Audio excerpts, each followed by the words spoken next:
দলীয় প্রার্থীর সমর্থনে বুধবার ব্যারাকপুরে রোড শো করেছিলেন তৃণমূলের সর্বভারতীয় সাধারণ সম্পাদক অভিষেক বন্দ্যোপাধ্যায়।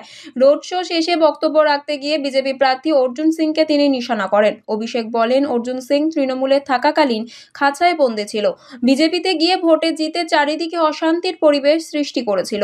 অভিষেক বক্তব্যের পাল্টা জবাবে বিজেপি প্রার্থী অর্জুন সিং বলেন, বাঘকে খাঁচায় বন্দী রাখা যায় না, বিড়ালকে খাঁচায় বন্দী রাখা যায়। ব্যারাকপুর নিয়ে অশান্তির বিষয়ে তার জবাব, ব্যারাকপুরে স্বর্ণ ব্যবসায়ীর ছেলেকে কারা খুন করেছিল, ব্যারাকপুর জুড়ে কেন পুকুর ভরাট কিংবা তোলাবাজি চলছে, একাধিক ডাকাতির ঘটনা ঘটেছে, এইসব উনি দেখতে পাচ্ছেন না। তার দাবি, ব্যারাকপুরে লুটের রাজ কায়েম করে রাখা হয়েছে।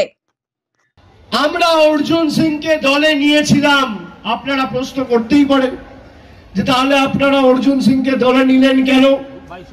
আমরা এটা প্রমাণ করার জন্য দলে নিয়েছিলাম যে অর্জুন সিং এর গায়ে যদি বিজেপির জার্সি আর এমপি পদটা না থাকে, অর্জুন সিং বিড়াল তৃণমূলে ছিল, খাঁচা বন্দী হয়েছিল, ব্যারাকপুরে কোনো জায়গায় কোনো অশান্তি করতে পারেনি।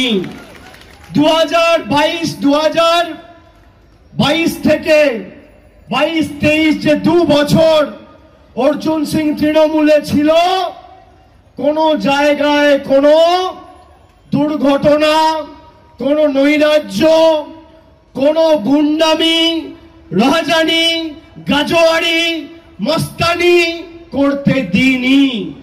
আর যেই বিজেপিতে গেছিল 2019-এর নির্বাচনের প্রাক্কালে, জিতে খুন, বম্বিং, চারিদিকে অশান্তির পরিবেশ তৈরি করেছিল।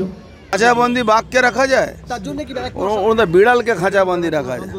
ব্যারাকপুর শান্ত রেখেছেন, তাহলে পুলিশ কমিশনারের বাড়ির সামনে একজন ব্যাপারী ছেলে 20 বছরের ছেলেকে খুন করলো কারা? আজকে এখানে কতগুলো মানুষকে তোলাবাজি দিতে হচ্ছে, কতগুলো পুকুর ভরাট হচ্ছে, কতগুলো লোককে বাড়িতে ডাকাতি হচ্ছে, কতগুলো লোক খুন হচ্ছে। উনি দেখতে পাচ্ছেন না? ব্যারাকপুর শান্ত করে রেখেছেন, ব্যারাকপুরের লুটের রাজ কায়েম করেছে। উনি নিশ্চয়ই ওখানে পাহারা দিচ্ছিলেন, তাই বলতে পারছেন। আমাদের সকলের প্রিয় নেতা